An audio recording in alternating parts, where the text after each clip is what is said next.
Hello students, आज हम लोग एक्सरसाइज 4.5 का इंट्रोडक्शन देखेंगे।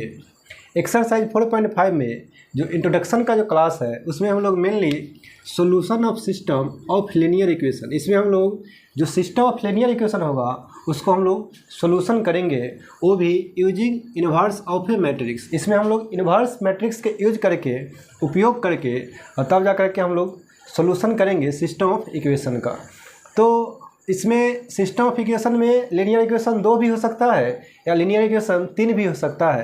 तो हम लोग अभी जो देखेंगे सिस्टम ऑफ लीनियर इक्वेशन, इसमें हम लोग 3 गो लीनियर इक्वेशन लेंगे, ठीक है ना। देखते हैं, पहला लीनियर इक्वेशन है आपका a1x plus b1y plus c1z equal to में है d1। इसको हम लोग इक्वेशन 1 मान लेते हैं। दूसरा है a2x plus b2y plus c2z equal to में है d2। इसको हम लोग 2 मान लेते हैं। और एक और ले लेते हैं a3x plus b3y plus c3z equal to d3, और इसको हम लोग इक्वेशन 3 मान लेते हैं। आप देख सकते हैं ये तीनों इक्वेशन है यह लीनियर इक्वेशन है, इसमें वेरिएबल का जो डिग्री है वह 1 है, ठीक है ना। अब यह जो सिस्टम ऑफ लीनियर इक्वेशन, जो 3 को हम लोग इक्वेशन लिए हैं, इससे हम लोग 3 मैट्रिक्स बनाएंगे, है ना। पहला मैट्रिक्स बनाएंगे ए नाम का, लेट ए नाम का एक मैट्रिक्स बनाएंगे जिसमें हम लोग एक्स का कोफिशिएंट, वाई का कोफिशिएंट और जेड का कोफिशिएंट से बनाते हैं। देखिए एक्स का कोफिशिएंट है a1, a2 और a3, वाई का कोफिशिएंट है b1, b2, b3, और आप देख सकते हैं कि जेड का कोफिशिएंट है c1, c2 और c3। इससे हम एक मैट्रिक्स बनाए ए नाम का। एक मैट्रिक्स बनाएंगे हम लोग एक्स नाम का, कैपिटल एक्स इक्वल टू, इसमें हम लोग वेरिएबल को लिखेंगे। इसमें वेरिएबल है एक्स, वाई और जेड। इससे हम लोग एक मैट्रिक्स बनाएंगे एक्स नाम का, एक्स, वाई और जेड। एक और मैट्रिक्स बनाएंगे हम लोग बी नाम का, जिसमें हम लोग कांस्टेंट को लिखेंगे। आप देख सकते हैं इसमें कांस्टेंट है d1, d2 और d3, उसी को लिखेंगे d1, d2 और d3। तो आपका बी नाम का मैट्रिक्स बन गया। तो देखिए जो सिस्टम ऑफ इक्वेशन है लीनियर इक्वेशन, इससे हम लोग 3 मैट्रिक्स बनाए हैं, एक ए नाम का बनाए हैं, एक एक्स नाम का और एक बी नाम का। ए नाम का जो मैट्रिक्स बनाए हैं इससे हम लोग एक्स के कोफिशिएंट, वाई के कोफिशिएंट और जेड के कोफिशिएंट से बनाए हैं, यानी वेरिएबल जो है उसके कोफिशिएंट से एक मैट्रिक्स बनाए हैं। और ये जो एक्स मैट्रिक्स है इसमें हम लोग वेरिएबल को ही लिखे हैं एक्स, वाई और जेड। और ये जो मैट्रिक्स बी है इसमें हम लोग कांस्टेंट को लिखे हैं, कांस्टेंट है d1, d2 और d3। और जैसा कि हम लोग अभी देख रहे हैं कि अगर a में x से गुना करेंगे, मल्टीप्लाई करेंगे तो वह b के बराबर हो जाएगा। a में अगर हम x से मल्टीप्लाई करते हैं तो वह b के बराबर ही होगा। क्यों, हम देखिए थोड़ा हम करके देखते हैं। हम लोग जानते हैं मल्टीप्लिकेशन करना कि रो से कॉलम में मल्टीप्लाई होता है। तो आप देखिए फर्स्ट रो से फर्स्ट कॉलम में मल्टीप्लाई करेंगे तो होगा a1x plus b1y plus c1z, और a1x प्लस b1y और c1z जो है ना यह इक्वल है b का, और b के जो पहला एलिमेंट है या d1 है तो b के इक्वल होगा, यानी आपका पहला इक्वेशन आ जाएगा। ठीक उसी प्रकार से जब सेकेंड रो से या जो फर्स्ट कॉलम है इसमें मल्टीप्लाई कीजिएगा तो a2x प्लस b2y c2z, यह जो है ना कि d2 के बराबर हो जाएगा।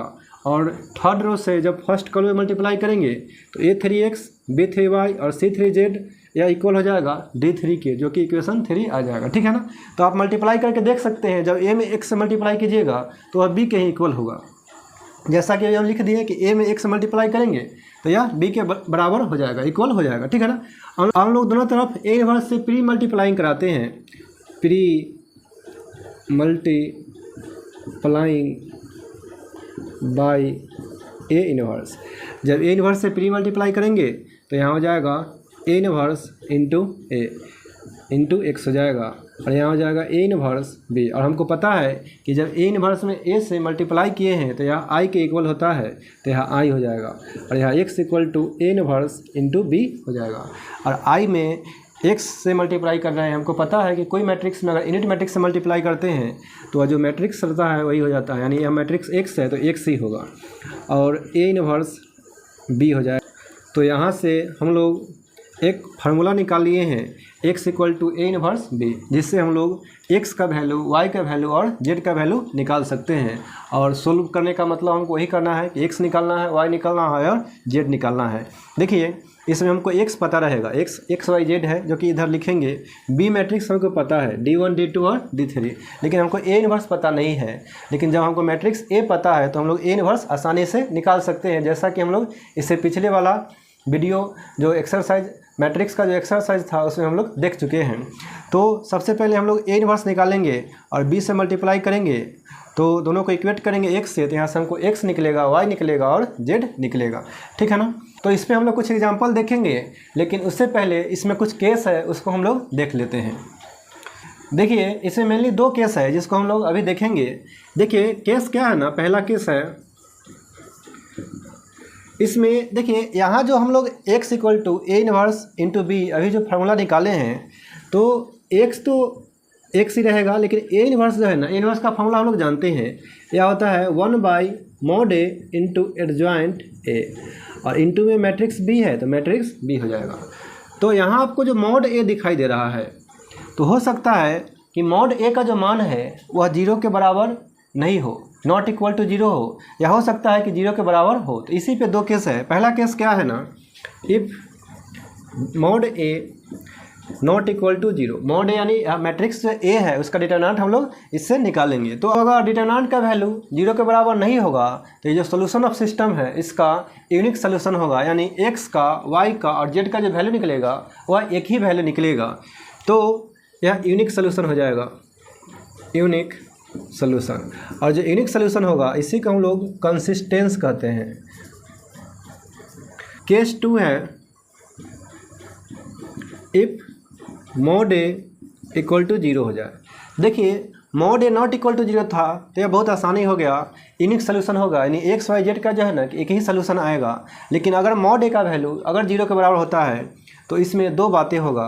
पहला बात कि हो सकता है कि इसका कोई सलूशन नहीं हो, और दूसरा बात कि हो सकता है कि इसका मिनी सलूशन हो। तो इसको चेक करने के लिए हम लोग जो मैट्रिक्स दिया हुआ है इसको एडजॉइंट निकालेंगे, और एडजॉइंट में हम लोग b से मल्टीप्लाई करेंगे।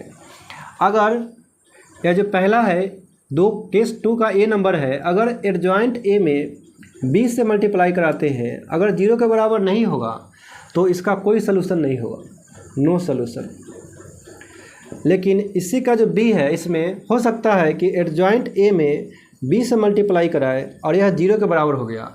तो अगर एडजॉइंट a में b से मल्टीप्लाई करेंगे, अगर 0 के बराबर हो जाएगा तो इसका मतलब यह होगा कि ये जो सोल्यूशन है सिस्टम ऑफ लीनियर इक्वेशन है इसका मिनी सोल्यूशन हो जाएगा, मिनी सोल्यूशन।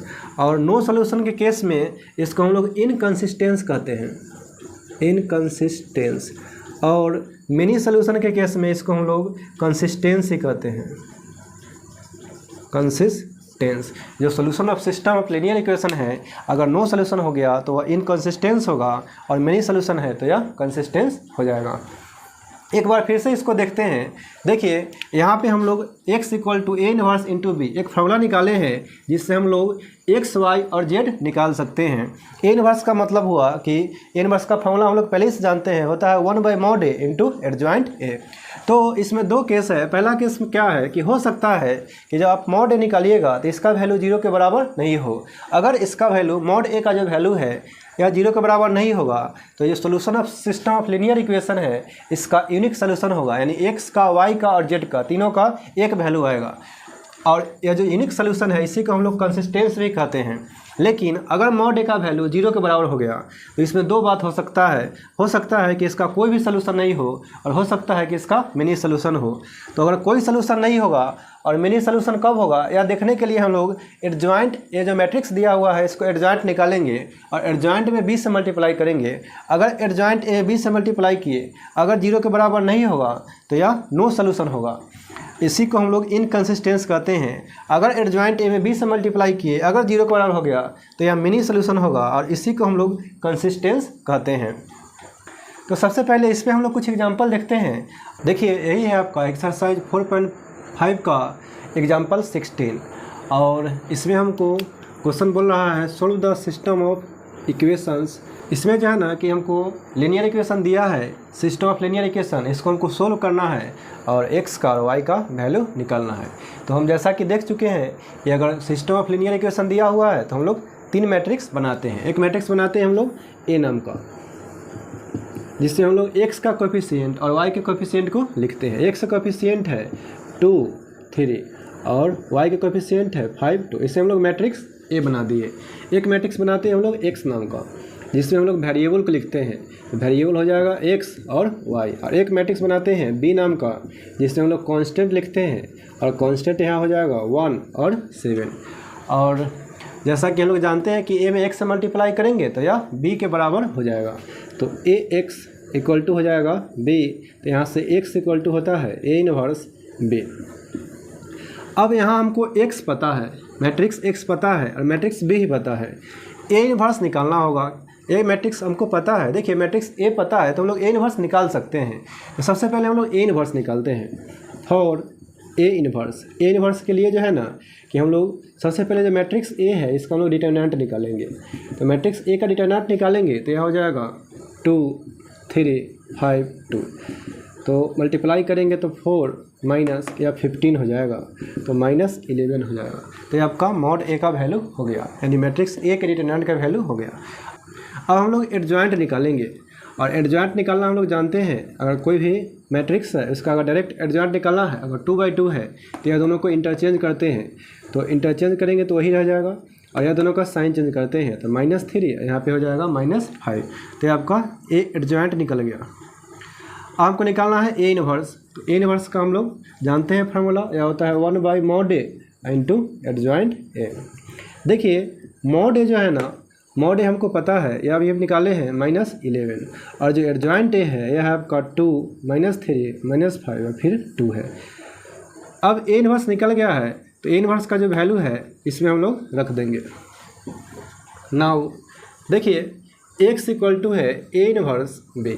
मैट्रिक्स x जो है ना यह है x, y, और ए इनवर्स जो है ना, ए इनवर्स अभी हम लोग निकाले हैं, यह है 1/-11, 2, -3, -5, 2। और जो मैट्रिक्स b है यह है 1, 7। देखिए इसको अभी बाहर ही रहने देंगे, माइनस को ऊपर कर दिए हैं, -1/11। यह जो मैट्रिक्स है इसे हम लोग इससे पहले मल्टीप्लाई करेंगे। तो देखिए मल्टीप्लाई करेंगे तो हम लोग जानते हैं कि रो से कॉलम में मल्टीप्लाई होगा, 2 में 1 से मल्टीप्लाई होगा तो 2 हो जाएगा, -5 में 7 से मल्टीप्लाई होगा तो 35 हो जाएगा, यहाँ हो जाएगा -3 और यहाँ पे हो जाएगा 14 हो जाएगा, और -1/11। यहाँ 2 में से माइनस होगा 35 तो हो जाएगा -33, और सॉरी यहाँ जो है ना कि 14 में से 3 माइनस होगा तो 11 हो जाएगा।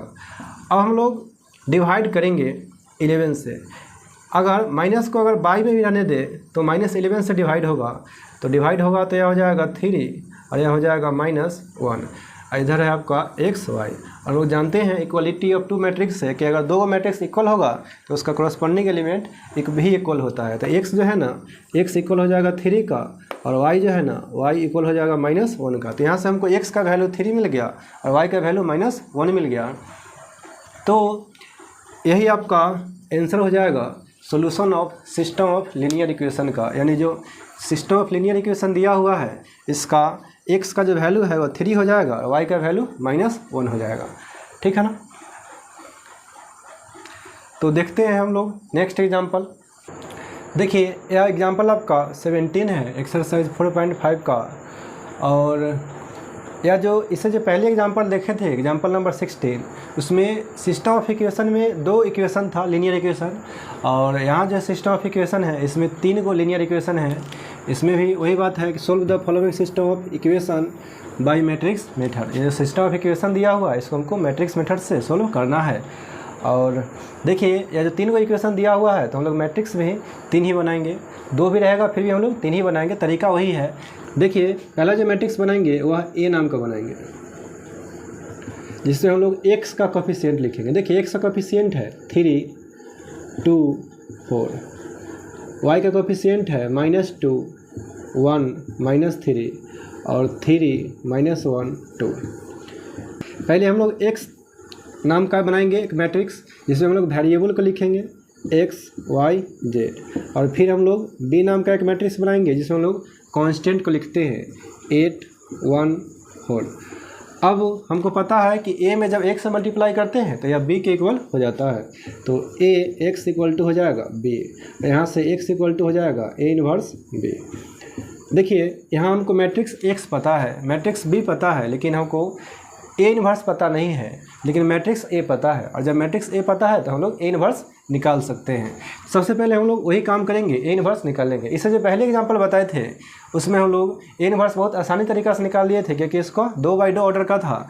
लेकिन इसमें आपको ए इनवर्स निकालने के लिए प्रत्येक एलिमेंट का कोफैक्टर निकालना पड़ेगा, तभी जा करके हम लोग ए इनवर्स निकाल पाएंगे। सबसे पहले इसका हम लोग ए इनवर्स निकालने के लिए फॉर ए इनवर्स निकालने के लिए सबसे पहले हमको इसका डिटरमिनेंट निकालना पड़ेगा। 3 2 4 -2 1 -3 3 -1 और 2 है। यह जो डिटरमिनेंट है इसका सबसे पहले हम लोग वैल्यू निकालते हैं, प्लस माइनस प्लस हो जाएगा। फर्स्ट रो के एलॉन्ग ही हम लोग इसका वैल्यू निकालेंगे। देखिए यहाँ जो 3 है 3 को लिखेंगे, इसके रो को और कॉलम को हम लोग ढकेंगे तो इससे मल्टीप्लाई होगा, तो 2 माइनस हो जाएगा 3, तो यहाँ पे हो जाएगा -1, फिर माइनस हो जाएगा +2। अब इसके रो कॉलम को ढकेंगे। देखिए फर्स्ट रो और सेकेंड कॉलम को जब ढक देंगे तो 2 में 2 से मल्टीप्लाई होगा तो 4 होगा, और यहाँ हो जाएगा -4 और बीच में ही माइनस होता है तो प्लस हो जाएगा, यानी 8 हो जाएगा। और +3 इसको जब ढकेंगे तो इससे से मल्टीप्लाई होगा तो -6 और -4 यानी -10 हो जाएगा। इसको आप सोल्व करेंगे तो हो जाएगा -3 + 16 -30 हो जाएगा, और -30 और -3 -33 हो जाएगा। उससे हम लोग 16 को ऐड करेंगे, जोड़ेंगे तो यहाँ -17 हो जाएगा। अब हम लोग इसका कोफैक्टर निकालते हैं, और जैसा कि कोफैक्टर निकालना हम लोग पहले से जानते हैं। देखिए कोफैक्टर अगर निकालना है 3 का, यानी C11, या इसके जगह पर A11 भी लिख सकते हैं। C11 लिखिए या A11 भी लिख सकते हैं। अभी हम C11 ही लिखते हैं, C11। इसके फर्स्ट रो को और फर्स्ट कॉलम को ढकेंगे तो यहाँ पे हो जाएगा 2 और -3 यानी -1 हो जाएगा, यही वाला आएगा -1। फिर हमको C12 निकालना है तो C12 हो जाएगा 8, लेकिन इसका साइन भी देखना होता है। साइन है 1 और 2, इसको ऐड करके देखते हैं। अगर ऑड आ रहा है तो नेगेटिव का साइन होता है, अगर इवन आ रहा है तो पॉजिटिव का साइन होता है। जैसे यहाँ देखिए 1 और 2 है, पॉजिटिव का साइन हुआ, इसलिए हम छोड़ दिए हैं कि प्लस से माइनस से मल्टीप्लाई करेंगे माइनस ही होगा। यहाँ जो ऐड करेंगे तो यह नेगेटिव आ जाएगा क्योंकि ऑड है। C13 वैल्यू तो यही होगा -10, और साइन चेक करेंगे तो साइन है इसका 4 इवन हो गया तो प्लस माइनस माइनस ही होगा। अब C21 निकालेंगे, यानी सेकेंड रो और फर्स्ट कॉलम, इसको हम लोग ढकेंगे। देखिए सेकेंड रो और फर्स्ट कॉलम को ढकेंगे, इससे से मल्टीप्लाई होगा तो -4 और +9 हो जाएगा, तो यह हो जाएगा 5, लेकिन इसका जो साइन है यह माइनस का हो जाएगा। C22 निकालेंगे तो सेकेंड रो और सेकेंड कॉलम को हम लोग ढक देंगे, तो इससे से मल्टीप्लाई होगा तो 6 - 12 हो जाएगा, तो -6 हो जाएगा, और इसका साइन प्लस ही होगा तो प्लस माइनस माइनस होगा। C23 सेकेंड रो और थर्ड कॉलम, इसको हम लोग ढकेंगे तो इससे से मल्टीप्लाई होगा तो -9 और +8 हो जाएगा, यानी -1, और यहाँ से भी माइनस निकलेगा तो प्लस हो जाएगा। C31 थर्ड रो और फर्स्ट कॉलम को हम लोग ढकेंगे तो इससे से मल्टीप्लाई होगा तो हो जाएगा 2 और -3 -1 होगा, और यहाँ प्लस का साइन 3 और 4 होगा, इवन है तो प्लस होगा तो प्लस माइनस माइनस ही होगा। 32 थर्ड रो और सेकेंड कॉलम को ढकेंगे तो इससे से मल्टीप्लाई होगा -3 और -6 -9 हो जाएगा, और यहाँ से भी माइनस ही आएगा तो -1 प्लस हो जाएगा। C33 थर्ड रो और थर्ड कॉलम को ढकेंगे, इससे से मल्टीप्लाई होगा तो 3 और +4, तो यह हो जाएगा 7। देखिए यह कोफैक्टर जो निकालना है यह आपका अपना एक तरीका है, कैसे भी निकाल सकते हैं। अगर आप डायरेक्ट नहीं निकाल पा रहे हैं तो आप क्या कर सकते हैं कि सोल्व कर करके निकाल सकते हैं। इसके रो और इसके कॉलम को ढक के थोड़ा प्रोसेस बड़ा हो जाएगा, लेकिन वैसे भी आप करके निकाल सकते हैं। अगर शॉर्टकट निकाल लेते हैं तो और बड़ी बात है और अच्छी बात है, ठीक है ना। तो सबसे पहले हम लोग कोफैक्टर निकाल करके ही और इससे एक मैट्रिक्स बनाते हैं, किसी भी नाम का बना सकते हैं। मान लीजिए कि हम M नाम का बना रहे हैं तो इसका एलिमेंट हो जाएगा -1 -5 -1 -8 -6 9 हो जाएगा, और यहाँ हो जाएगा -10 1 और 7 हो जाएगा। अब इस मैट्रिक्स का जो ट्रांसपोज निकालते हैं तो मैट्रिक्स ए का एडजॉइंट कहलाता है। तो एडजॉइंट ए इक्वल टू हो जाएगा मैट्रिक्स ए का ट्रांसपोज। ट्रांसपोज में हम लोग जानते हैं कि रो को कॉलम में इंटरचेंज करते हैं। तो -1 -8 -10 हो जाएगा, और यहाँ हो जाएगा -5 -6 1, और यहाँ होगा -1 9 और 7 हो जाएगा। तो यह जो है ना कि ट्रांसपोज निकल गया मैट्रिक्स एम का, और मैट्रिक्स एम का जो ट्रांसपोज निकला वह मैट्रिक्स ए का एडजॉइंट हो गया। हमको एडजॉइंट पता हो गया तो हम लोग ए इनवर्स निकाल सकते हैं। ए इनवर्स इक्वल टू होता है 1/mod A into adjoint A, और mod A हम निकाल चुके हैं, यह है 1/-17, और एडजॉइंट ए हो गया -1 -8 -10 -5 -6 1 -1 9 और 7। अब क्या करेंगे ना कि ए इनवर्स का जो आया है इसको हम लोग यहाँ पे लाएंगे और b से मल्टीप्लाई करेंगे तो हमको x निकलेगा। Now x equal to A inverse b है। देखिए मैट्रिक्स x है x y z, और ए इनवर्स है हमारा 1/-17 -1 -8 -10 -5 -6 1 -1 9 7, और मैट्रिक्स b है यह है 8 1 4। तो हम लोग मल्टीप्लाई करेंगे 1/-17 मल्टीप्लाई करेंगे तो फर्स्ट रो से कॉलम में करेंगे तो यहाँ हो जाएगा -8, यहाँ पे हो जाएगा -5, और यहाँ हो जाएगा -4। फिर सेकेंड रो से कॉलम में मल्टीप्लाई करेंगे फर्स्ट कॉलम में हो जाएगा -64, यहाँ -6 हो जाएगा, और प्लस में हो जाएगा 36, और फिर थर्ड रो से फर्स्ट कॉलम में मल्टीप्लाई करेंगे तो -80 हो जाएगा, +1 प्लस 28 हो जाएगा। अब इसको हमको ऐड करना होगा 1/-17, इसको जब ऐड करेंगे तो यह हो जाएगा 5 4 9 और 8, यह हो जाएगा -17। इसको ऐड करेंगे तो यह हो जाएगा 70 -70 में 36 ऐड होगा तो -34 हो जाएगा, और यहाँ पे 28 और 129 हो जाएगा, और यह -80 है, इसको सबको ऐड करेंगे तो होगा -51। अब क्या करना है ना कि -70 से तीनों में डिवाइड करना है तो हो जाएगा 1, यहाँ 2 हो जाएगा, और यहाँ 3 हो जाएगा, और इक्वल टू में है आपका x y और z। तो यह दोनों मैट्रिक्स इक्वल है, तो इक्वल है तो इसका कॉरस्पॉन्डिंग एलिमेंट इक्वल होगा, बराबर होगा। तो x का जो वैल्यू है यह 1 हो जाएगा, y का जो वैल्यू है यह 2 हो जाएगा, और z का जो वैल्यू है यह 3 हो जाएगा। तो यही आपका आंसर हो गया यह सिस्टम ऑफ इक्वेशन का। तो आज के वीडियो को हम लोग यहीं पर समाप्त करते हैं। अगला वीडियो में हम लोग एक्सरसाइज 4.5 का सलूशन देखेंगे। तो थैंक यू।